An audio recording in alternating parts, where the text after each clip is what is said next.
Hello everyone, and Happy New Year from all of us at LMI. The close of 2014 saw us testing a firmware upgrade for the G-WHIZ and a new version of LMI's wireless utility software. There are enough changes between the two of these products to warrant a video covering the new features. So, there are a couple important things to keep in mind about this version of wireless utility before we begin. And the first one of these is that this update of wireless utility will work with any LMI wireless gauge. It doesn't matter if it's a 200W or a TP or a 2-for-1 or the latest version of the G-WHIZ.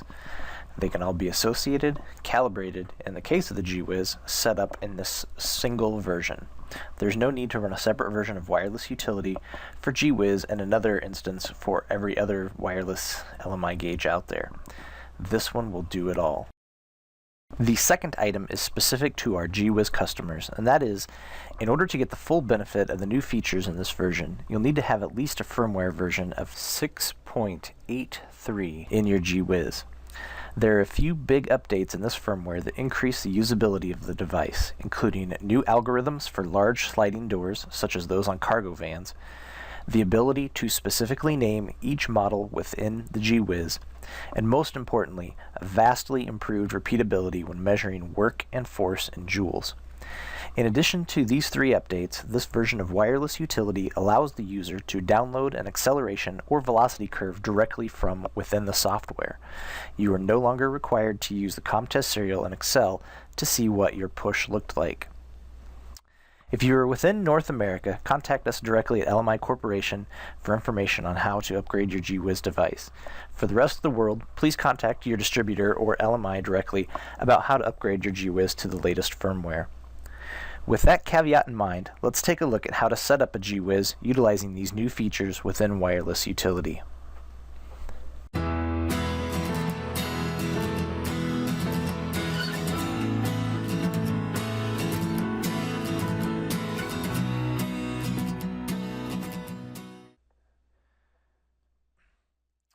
So we have our MicroRidge Mobile Collect base unit plugged in and wireless utility opened up. So now we need to click on the Find Base Unit button and then put the G-WHIZ in setup mode. After we put the G-WHIZ in setup mode, we'll push the center button one more time to send the device information to the software. Once the screen switches to the Gauge Information tab, we can click on the Associate Gauge button.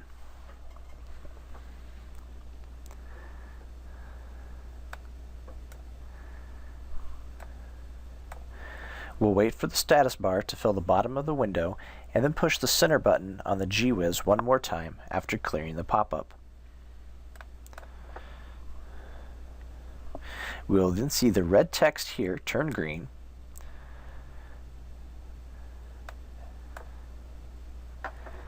and the grid populate with the information particular to this G-WHIZ. We'll then double-click on this row to open up the Edit Gauges window.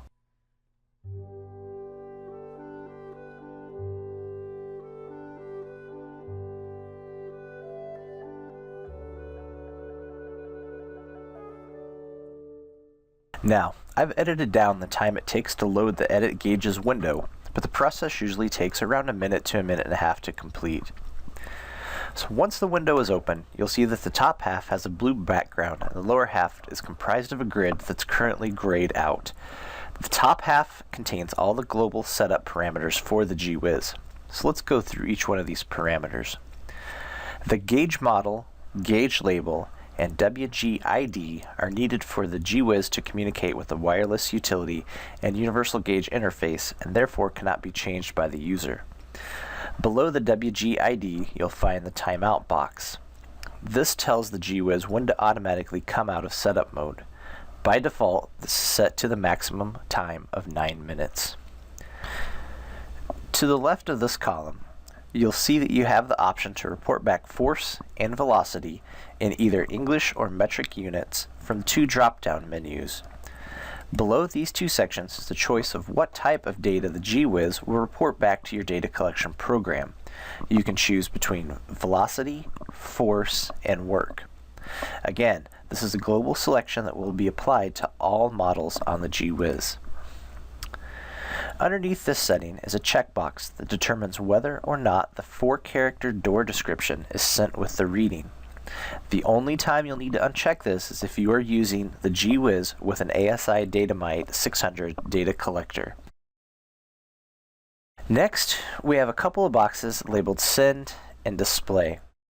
When using the G-WHIZ with UGI, the Send selection determines what measurement value or values are sent to the program after a test is complete and the operator pushes the Send button on the G-WHIZ. Display, on the other hand, just shows what results appear on the screen of the G-WHIZ after a test is complete. So, when we have everything set up like we want it, we can update these parameters by clicking on the Update Parameters button here. Below the global box settings, you'll see a grayed out grid. This is where you'll input the specs for each door on all 10 models contained within the G-WHIZ. In order to activate the grid, we need to either load the models that are currently in the G-WHIZ, or load the defaults to reset the G-WHIZ back to factory settings. We are more interested in the Load Models button. When we push this, the program will begin reading in the model settings on the G-WHIZ. The process takes about a minute and a half to complete, so we're going to speed it up with a little bit of editing.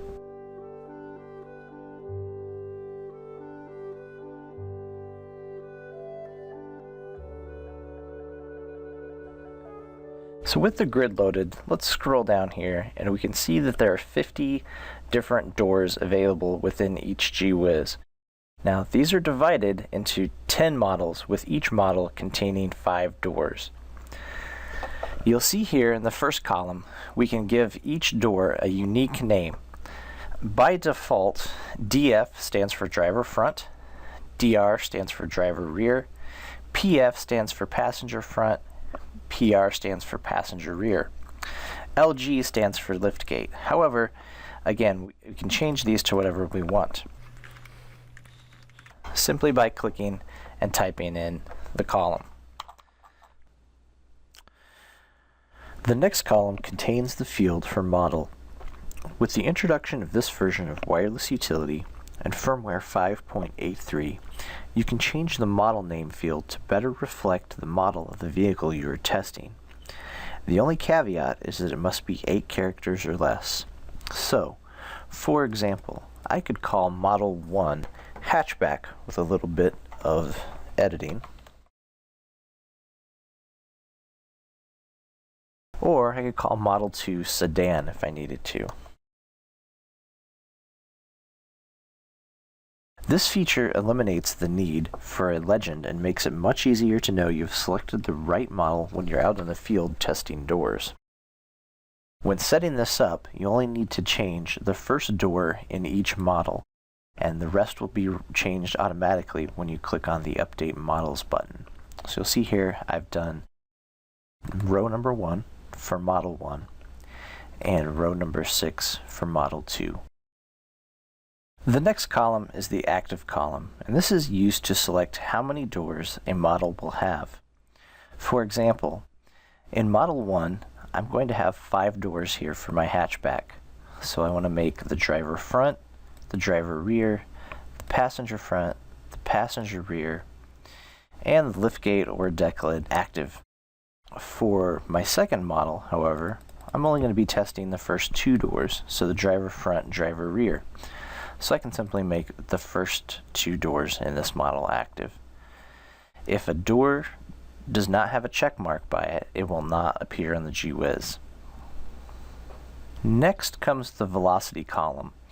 The 6 different algorithms in this drop-down box here can be divided into 2 different measurement types. The first of these is peak, or V-peak. When this is selected, the G-WHIZ will return the maximum velocity reached during the door closure. This is by far the most immediate and easiest of the 2 types to set up, and is what the majority of our customers have requested with the G-WHIZ. Simply shut the door, and the value returned is the maximum velocity reached during the closure. The second measurement type, closing velocity, should only be used if you are trying to match a legacy system that reports back from a particular point just before the door engages the seal. When this type is selected, the value reported is based off of the amount of kill points the user has entered. It works like this. The test captures the entire push, including the sudden deceleration as the door engages the seal in the latch. The closing velocity algorithm then counts how far back from the end of the test, this is based on the amount of kill points, and reports that value. Different types of doors will have different closing profiles, so the kill point value of a driver's side door would be different than that of a passenger side door. This will not be the same as peak value, but it should be relatively close. Again, unless you're trying to match a legacy system, peak value is the best choice. Now, we've talked about the difference between velocity types, but what about the different sampling rates that we see here? The G-WHIZ has a 400, 200, and 100 Hz sampling rate, with the amount of sampling times doubled as the sample rate decreases. So what does that mean? Well, the higher the sample rate, the better resolution of curve the G-WHIZ can generate. The downside to this is that some doors cannot be closed with the decrease in amount of sample time that higher sampling rates require. Thus, we have included the 200 and 100 Hz options that increase the amount of sample time available for larger doors. For most regular vehicles, a sample rate of 400 is sufficient. Some larger doors, such as those on full-size pickup trucks or slider doors on cargo vans, will give you buffer full messages. If this happens often, lowering the sample rate down to 200 or 100 Hz will increase the sample time and solve the problem. Next, we have the slider checkbox. This should only be checked if the door you are measuring is a slider door, such as those commonly found on mini and cargo vans. The next two columns, LSL and USL, are your lower spec and upper spec limits, respectively. These settings determine whether the reading is a pass or a fail on the G-WHIZ. Accordingly, the LED on the G-WHIZ will light up green with a pass and red with a fail to let the user know if they should retake the measurement or send the data to UGI. If you are measuring velocity only, then you can leave the next two columns of mass and center of mass as defaults. If you are using force or work as your measurement type, then both the mass of the door and the center of mass will need to be added for a correct calculation. The final two columns in the grid, kill points and time constants, are used only in conjunction with closing velocity measurement type. If you are measuring peak velocity, you do not have to worry about either column. If, on the other hand, you are using closing velocity and measuring force or work, then you'll need to set up your kill points and time constant accordingly. Time constant is only necessary in firmware versions prior to 5.83. For more information on these two fields, please consult the G-WHIZ user manual, which can be found at the link below. When we have configured our grid, the final thing we need to do is to upload it to the G-WHIZ. To do this, we simply click on the Update Models button here and wait for the process to complete. Now I'm going to go ahead and continue to set up my model here as an example.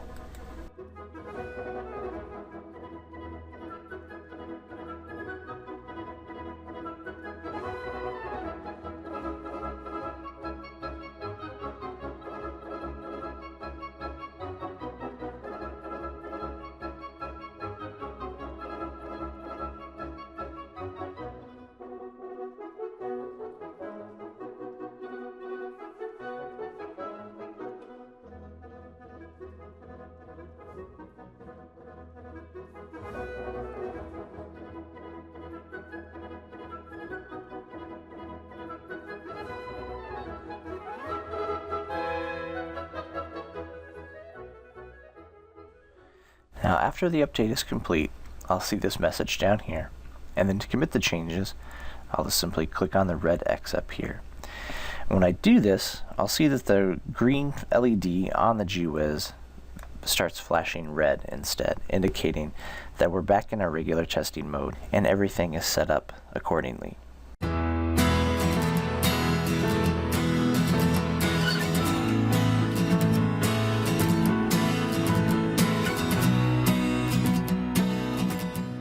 The last new feature I'd like to talk about in this video is the ability to download velocity or acceleration curve from directly within the wireless utility. We no longer have to use CommTest serial and then take that data into Excel to get our graphs.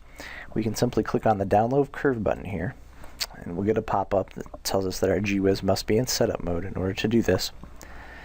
And we just click on OK, and we'll be presented with this little pop-up here. It gives us a tab for velocity and a tab for acceleration. Now, if you're capturing both of these, you must make sure that you do the velocity before the acceleration. The acceleration will wipe out the data that's in the G-WHIZ, and then we won't be able to capture the velocity chart. So if you want both, remember velocity must come before acceleration. So to do this, we simply click on the download button here, and we give it a few seconds.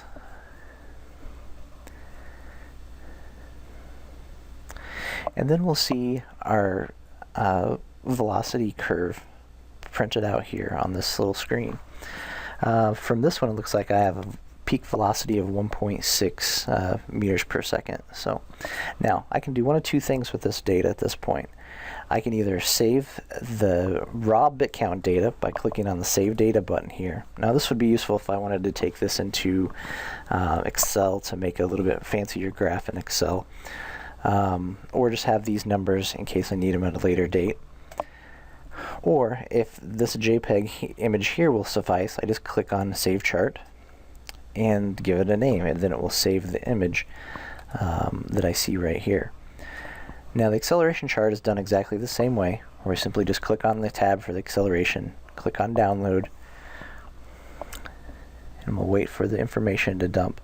Now we're dealing with a lot more data here at this, so it takes a little bit longer than the velocity curve to generate. But as you'll see here, I have the y-axis for my acceleration and the z-axis as well. So again, if I wanted to take this data into Excel or something like that, I can click on the Save Data button here. Or if I just want a simple JPEG image, I just click on the Save Chart Data, which creates it as a JPEG.